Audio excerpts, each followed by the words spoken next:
우리가 여러분들이 다 경험하는 바이지만 가족들을 늘 같이 지내니까 가장 잘 안다고 생각하지만 역설적으로 가장 모를 수 있습니다. 늘 그렇다 이런 생각을 하기 때문에 그렇습니다. 자기 아내나 남편을 아는 것 같지만 사실은 잘 모르는 게 많죠. 기독교인들에게 예수 그리스도가 그랬습니다. 입만 열면 예수 그리스도 등등 내뱉는데 예수 그리스도가 누군지 한번 설명해봐라 하면 좀 딸립니다. 몇 마디 하고서 더 이상 되지 않습니다. 예수가 누군지를 아는 게 정말 중요하지 않습니까? 알려면 예수가 뭘 가르쳤느냐를 아는 게 중요합니다. 다행스럽게도 이 복음서에 보면 예수님의 가르침이 제법 많이 나옵니다. 오늘 설교 본문에는 비슷한 내용으로 된 두 가지 비유가 나옵니다. 이 비유를 통해서 우리는 예수님의 생각이 뭔지 알게 되고 가르침을 알게 되고 그리고 예수님의 생각을 알게 되면 예수를 알게 되는 겁니다. 예수님의 가르침을 관통하는 키워드는 하나님 나라입니다.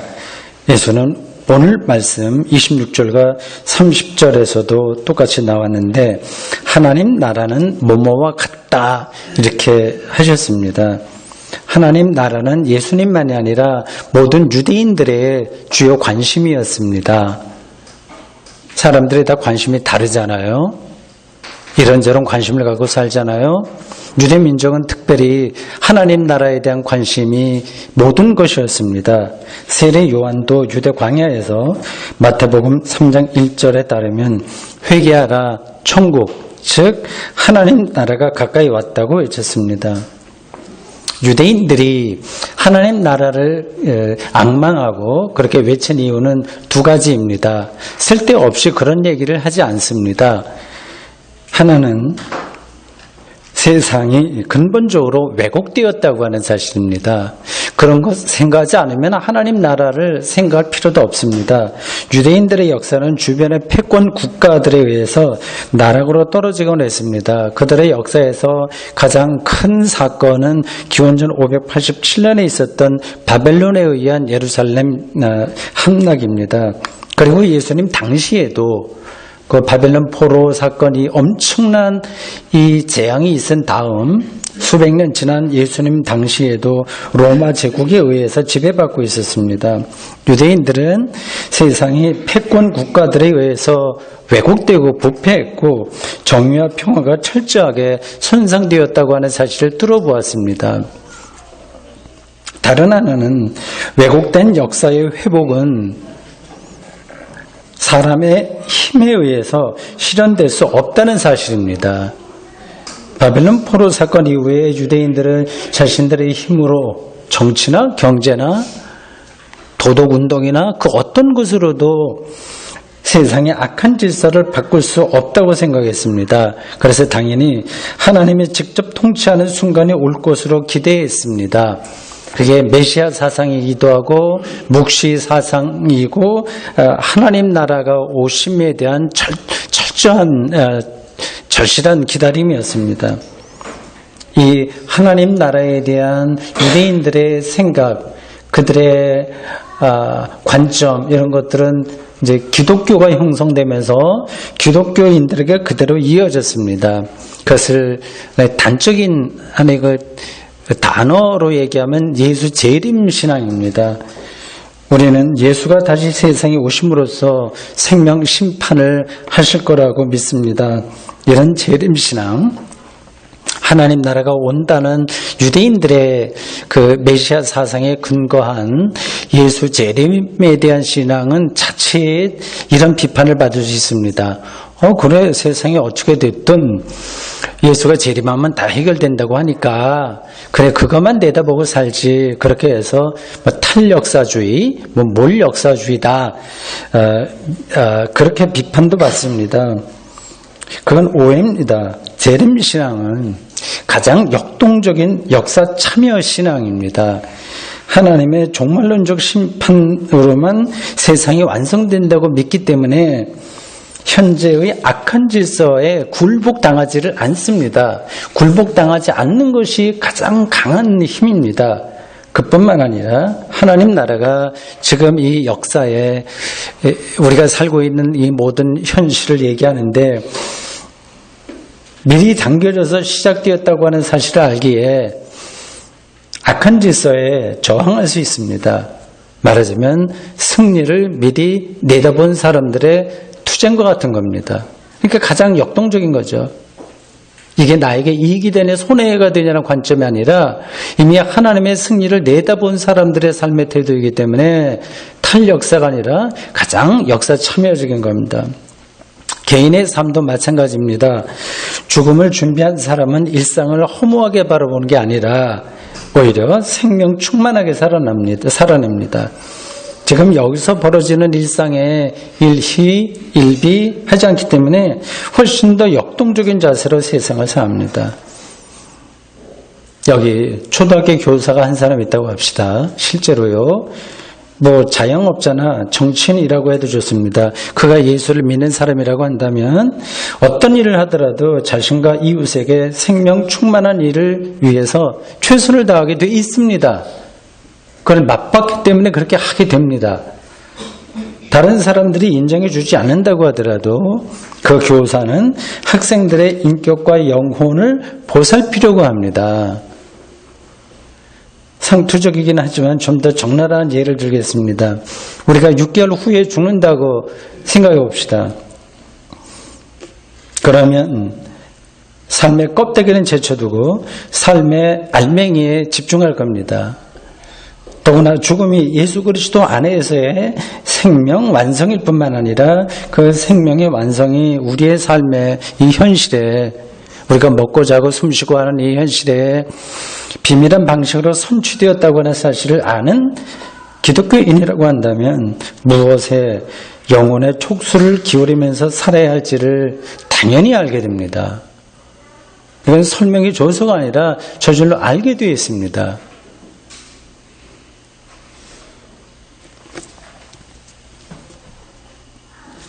예수님께서 가까이 왔다고 선포하는 하나님 나라는 도대체 뭘까요? 그 예수 재림은 뭘까요? 종말 생명 심판이라고 하는 게 뭘까요? 오늘 예수님이 하신 말씀에 따라서 이 하나님 나라를 중심으로 그게 어떤가를 볼 겁니다. 하나님 나라라고 하는 말은 우리가 많이 들었지만 손에 잡히지 않기 때문에 기독교인들은 그것에 대해서 아예 생각하지 않습니다. 그냥 신앙생활에만 매달리는 거예요. 그래도 좋습니다. 안 하는 것보다 낫죠. 그러나 신앙의 중심으로 들어가지는 못합니다. 여러분들은 지금 어떻습니까? 예수님이 처음부터 끝까지 외치신 그리고 거기에 자기의 운명을 걸었던 하나님 나라가 가까이 왔다고 하는 말씀을 실제로 느끼십니까? 그게 우리의 삶의 리얼리티로 와 닿습니까? 혹은 그런 것에 아무 관심 없는 것은 아닐까요? 그런 걸 몰라도 신앙생활하고 세상살이 하는 데는 아무 지장이 없습니다. 그러니까 걱정하지 마세요. 안 해도 됩니다. 역사가 무엇인지, 시간과 공간이 무엇인지, 물리학에서 말하는 양자가 무엇인지, 우주의 흑암 물질과 흑암 에너지가 무엇인지, 존재가 무엇인지, 정의와 평화가 무엇인지 몰라도 사는 데는 아무 지장이 없습니다. 그냥 살면 됩니다. 그러나 하나님을 믿는다고 하는 것은 그냥 하나님이 아니잖아요. 세상을 창조하고 완성하실 그 하나님을 믿는다는 것은 그 하나님 나라에 자신의 운명을 건다는 의미이기 때문에 죽을 때까지 그 세계를 향해서 구도 정진해야 됩니다. 그렇지 않다면 기독교인으로서는 조금 안 된 일이죠. 조금 불행한 일입니다. 테니스장에서 실제 게임하지 못하고 구경꾼으로 머무는 거하고 비슷하기 때문입니다.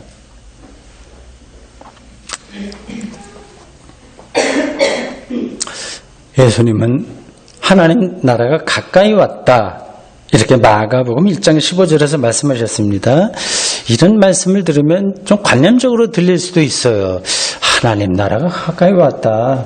이게 뭘까 하는 겁니다. 여기서 나라라고 하는 표현이 오해를 불러옵니다. 나라 하면 우리는 이 영토를 주로 생각을 합니다. 우리나라 지도를 그릴 때 이렇게 한반도를 그릴 때 하는 것처럼 하나님 나라가 그런 공간처럼 느껴집니다. 나라는 영토가 아니라 통치 개념입니다. 다스림입니다. 예수의 말씀은 하나님의 다스림이 가까이 왔다는 뜻입니다. 하나님의 다스림이 이미 시작되었다고 하는 뜻입니다. 하나님은 생명 창조니까 이 말을 다시 바꾸면 생명의 능력이 가까이 왔다는 뜻이기도 합니다. 우리에게 익숙한 말로 하면 구원이 가까이 왔다 하는 말입니다. 어떤 사람에게는 이런 것들이 확실하게 와 닿을 수도 있을 것이고 어떤 사람에게는 여전히 그런가 하는 정도로 남의 얘기로 머물 겁니다. 예수님은 본문에서 하나님 나라를 이렇게 설명하셨습니다. 씨를 땅에 뿌린 것 같다. 어떤 사람이 씨를 땅에 뿌린 것 같다고 말이죠. 이 문장에서 농부, 사람이에요. 씨, 땅, 뿌림이 등장합니다. 참 단어 하나하나가 생명의 근원과 맞닿아 있죠. 뒤로 가면 자람이 나옵니다. 모든 것들이 유기적으로 연관되어서 열매를 맺습니다. 씨처럼 신비로운 것도 지구에서 찾아보기 힘듭니다. 정말 신비로운 거죠. 우리 교우들 중에서 텃밭을 가꾸거나 시골에서 사는 분들이 계신데요. 그분들은 그러한 신비로움을 실감할 겁니다. 민들레 씨는 날개가 있어서 마음대로 자유롭게 공중부양하듯이 여러 곳으로 흩어집니다. 해바라기 씨는 날기에는 좀 무겁긴 하지만 사람의 손을 빌려서 또 등등 동물들의 손을 빌려서 여러 곳으로 갑니다. 씨 비유에서 이 씨는 실제로는 밀일 겁니다. 농부들이 뿌렸으니까요. 농부가 씨를 뿌리긴 했지만 씨가 어떻게 자라는지는 알지 못합니다. 오늘 본문에 그렇게 나와요. 씨를 뿌린 농부가 자고 깨고 하는 중에 그냥 자기 일상을 살아가는 중에 씨는 나서 자기가 자랍니다.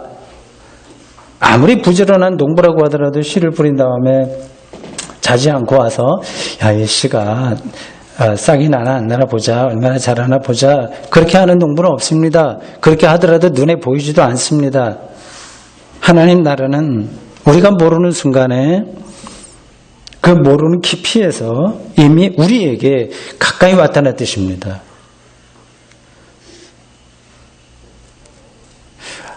그런 것도 좀 더 구체적으로 알고 싶다 하는 분들이 계실 겁니다. 우리가 구체적으로 어떤 걸지 알아야 우리가 그 하나님 나라를 위해서 살아갈 수 있지 않냐는 겁니다. 그것을 실증적으로 아는 사람은 없습니다. 그게 확인될 수 있다면 예수님이 굳이 비유로 말씀할 필요가 없을 겁니다. 다만 우리가 말할 수 있는 것은 이 비유에서 이게 하나님 나라가 우리가 모르는 중에 자고 먹고 하는 중에 이미 왔다고 하는 이 말씀에서 우리가 알 수 있는 것은 하나님 나라가 생명을 자라게 하고 풍요롭게 하는 힘이라는 사실입니다. 그러니까 하나님 나라가 가까이 왔다는 사실에 직감하고 거기에 영혼의 주파수를 맞출 수 있는 사람은 그것이 우리의 생명을 풍요롭게 하는 것을 알고 있기에 어떤 상황에서도 두려워하지 않습니다. 가난하거나 몸이 약하거나 외롭거나 억울한 일을 당해도 괜찮습니다. 마태복음 5장에 나오는 팔복의 주인공을 생각해 보십시오. 그들은 세상에서 별로 인정받지 못하는 사람들이지만 하나님 나라 차원에서는 오히려 복받은 사람이라고 하네요. 가난하고 병들고 고독하게만 살아야 된다는 뜻이 아니라 하나님으로부터 생명의 빛을 받고 사는 사람들은 삶의 열악한 조건에 절대적으로 지배받지 않는다는 뜻입니다. 역설적으로 말하면 기독교 신앙의 신비이고 십자가 신앙의 신비인데 삶의 어려운 실존에 떨어진 사람이야말로 하나님을 전적으로 의지할 수 있다는 뜻입니다. 다른 게 좋으면 하나님을 의지하지 않습니다.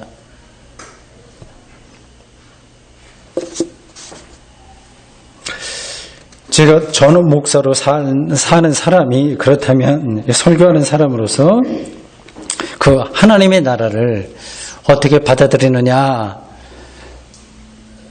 그렇게 저에게 질문할 분들이 계실 겁니다. 간단하게 대답해야 되겠습니다. 개인적인 생각이에요. 저는 제가 목격하는 세상의 모든 곳에서 하나님의 선하고 신비로운 능력을 봅니다. 자연세계만이 아니라 사회와 역사, 그리고 제가 직접 관여하고 있는 교회에서 벌어지는 모든 것을 그렇게 봅니다. 가족과의 관계도 마찬가지입니다. 자식들이, 여러분도 저와 비슷한 생각이실 텐데, 자식들이 제가 생각하는 방향으로 살았으면 좋겠지만 그렇지 않더라도 그 모든 것이 다 귀한 것입니다. 제 설명이 진부하게 들릴지 모르겠지만 제 이런 생각의 밑바닥에는 하나님과의 관계만으로 제 삶이 충족하다는 사실에 대한 믿음이 자리하고 있습니다. 이걸 철학적인 용어로 바꾸면 존재론적 기쁨, 만족감입니다. 제가 존재하는 힘은 오직 하나님으로부터 주어지기에, 실제로 그렇기에, 여러 가지 면에서 그렇기에, 영적으로만이 아니라 생물학적으로 모든 면에서 그렇기에 제가 존재하는 하나님 나라는 이미 제 삶에 가까이 계시고 들어온 겁니다.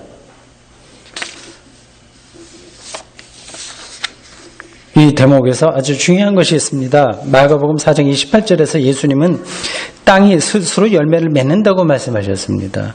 하나님 나라는 하나님에 의한 것이지 우리의 힘에 의한 것이 아닙니다. 저절로 땅이 곡식을 맺듯이 하나님 나라는 그렇다는 겁니다. 정말 다행스러운 일입니다. 어떤 사람들은, 믿음이 좋은 사람들이 그렇게 얘기는 하는데, 이제 우리가 하나님 나라를 이 땅에서 읽어보자. 우리 하나님 나라를 위해서 우리가 선봉에 선 사람이다. 하나님 나라를 우리가 해보자. 그렇게 얘기합니다. 하나님의 뜻을 분별해서 그 뜻에 순종하겠다고 하는 진정성은 높이 평가할 만한 일이지만, 사람이 하나님 나라를 세우지 못한다는 사실만은 정확하게 알고 있어야 됩니다. 씨는 땅에 들어가서 땅이 스스로 열매를 맺는 거지 농부가 그거를 억지로 열매 맺게 할 수 있는 게 아닙니다. 생물학자가 해바라기 씨를 실험실에서 하루 만에 싹 틔우고 일주일 만에 꽃을 피울 수 있다면 그게 맞는 얘기죠. 인간이 할 수 있다고 하는 거죠. 그건 불가능합니다. 자연 현상만이 아니라 인간 역사도 그렇고 개인의 실존 역사도 그렇습니다. 작년 후반기만 하더라도 한반도에 전쟁의 기운이 돌고 있었습니다. 요즘 우리가 경험하는 것과 같은 평화의 기운을 당시에는 아무도 상상하지 못했습니다. 자연과 역사를 비롯해서 세상의 모든 것은 우리의 예측을 넘어서는 우연히 겹치는 방식으로 흘러갑니다. 우연한 방식으로 역사를 섭리하는 존재가 바로 성서에서 고백되는 하나님입니다.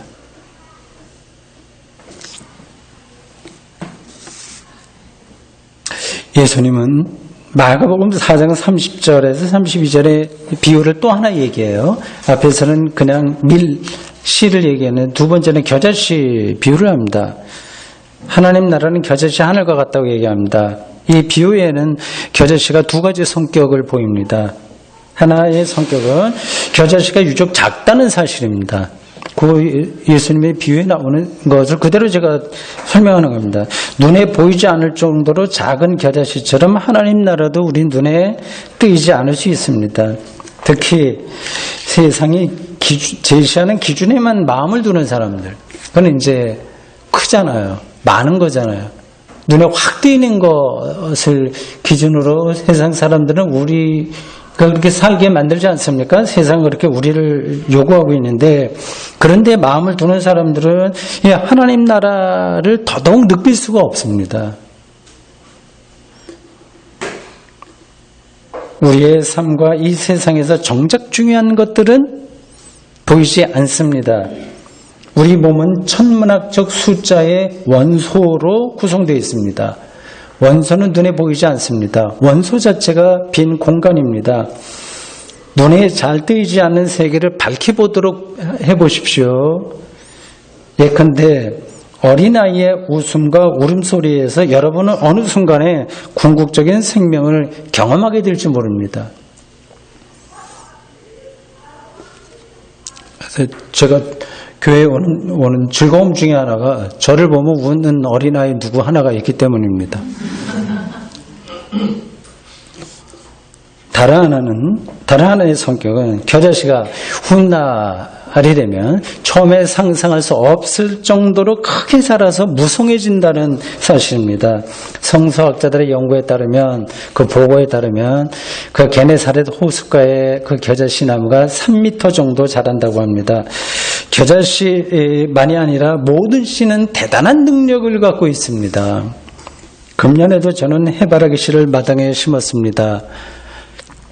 지금 잘 자라고 있습니다. 8월이 되면 씨앗에서는 상상할 수 없었던 해바라기 꽃이 필 겁니다.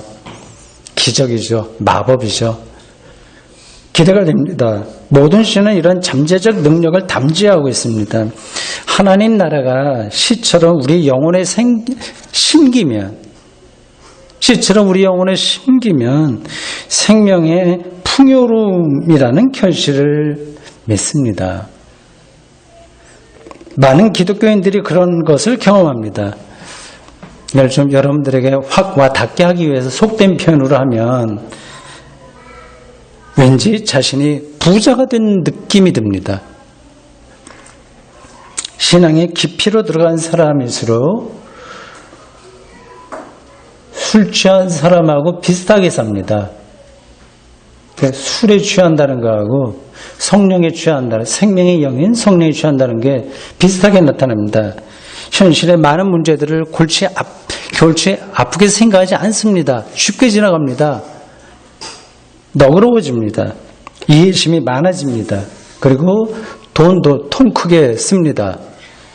술 취한 사람은 자기 정신을 놓친 상태에서 그렇게 하지만 성령으로 충만하게 된 사람은 제 정신을 똑바로 차린 상태에서 그렇게 삽니다.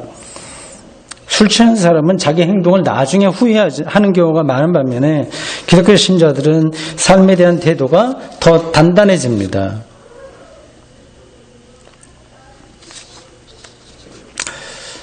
자본주의 체제 안에서 살기 때문에 기독교인 여러분들도 다 재정적으로 넉넉하게 부자가 되기를 바랄 겁니다.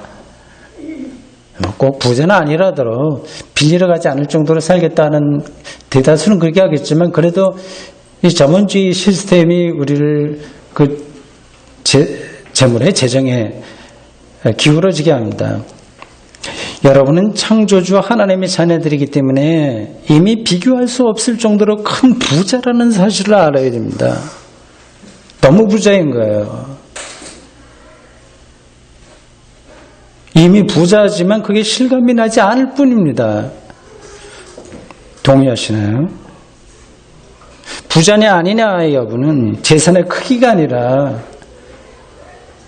부족한 것을 얼마나 덜 느끼며 사느냐에 의해서 결정됩니다. 재산이 많으면서도 여전히 부족하다고 느끼는 사람이 있고 재산이 많지 않지만 부족한 게 전혀 없다고 느끼는 사람이 있습니다. 그리고 실제로 재산이 많으면 그걸 관리해야 될 책임만 늘어나니까 실제로는 불편합니다. 속으로 그게 아닌데 하는 게 보이네요. 지난 수요일에 지방선거가 있었습니다. 그 전체에 대해서 제가 코멘트하지는 않겠습니다. 당선된 사람들은 크게 기뻐했을 것이고 떨어진 사람들은 크게 낙심했을 것입니다. 그건 실체를 뚫어보지 못한 데서 벌어지는 현상입니다.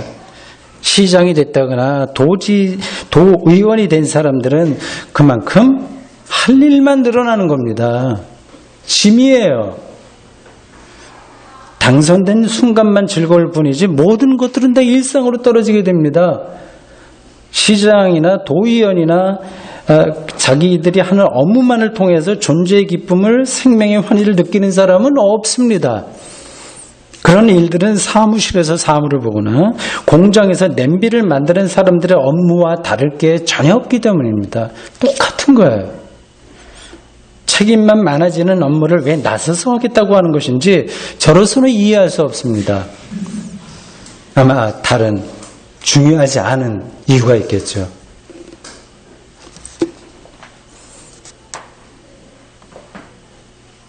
하나님 나라는 이와 달리 작은 씨에서 무성하게 자란 겨자나무처럼 우리 영혼의 안식을 가능하게 하는 능력입니다. 그 하나님 나라가 이미 우리 앞에 왔기에 공연한 것에 한눈을 팔 겨를이 없습니다. 저는 앞에서 어린아이의 웃음과 울음소리에서도 궁극적인 생명을 경험할 수 있다고 말씀드렸습니다. 어떤 분은 나뭇잎이 이렇게 한번 뒤척이는 것, 그 모습에서 생명의 신비를 맛볼 수 있을 겁니다. 태아가 처음 세상에 나오는 순간과 죽는 순간, 인간이 늙어서 죽는 순간은 또 어떻겠습니까? 작곡가들은 어떤 소리를 통해서 그런 경험들을 합니다. 이런 경험의 공통점은 그것이 절대적인 것이라서 다른 것들이 소소하게 느껴진다는 겁니다. 하나님 경험의 실체가 바로 여기에 있습니다. 절대적인 힘에 대한 경험입니다. 그것으로 죽음까지도 극복되는 힘입니다. 예술가들은 종종 그런 경험을 한다고 합니다. 오늘 죽어도 좋다는 그런 경지입니다. 우리 기독교인들은 예수를 구원자로 믿습니다. 예수에게서 절대적인 생명을 경험했다는 뜻입니다. 이걸 붙들어야 됩니다. 그 안으로 들어가야 됩니다. 오늘 설교 주제로 말한다면 예수 그리스도를 통해서 임박한 하나님 나라를 경험한다는 뜻입니다. 그런 경험의 내용은 죄와 죽음으로부터의 해방입니다. 우리의 삶을 근본에서 훼손시키는 율법적인 책임감과, 이게 죄의 본질인데, 자기 소멸에 대한 두려움으로부터의 자유입니다. 이런 경험이야말로 예수님이 시 비유로 말씀하신 하나님 나라를 실질적인 삶의 내용으로 받아들일 수 있게 하는 근본 토대입니다. 요한복음 기자가 예수를 가리켜서 길이요 진리요 생명이라고 말한 이유도 여기에 있습니다.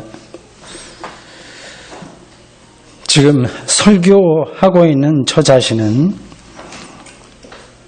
그럴듯하게 설교를 하고 있는데 예수를 통해서, 그리고 예수 안에서 하나님 나라를 경험함으로써 영혼의 자유가 풍요로워졌을까요?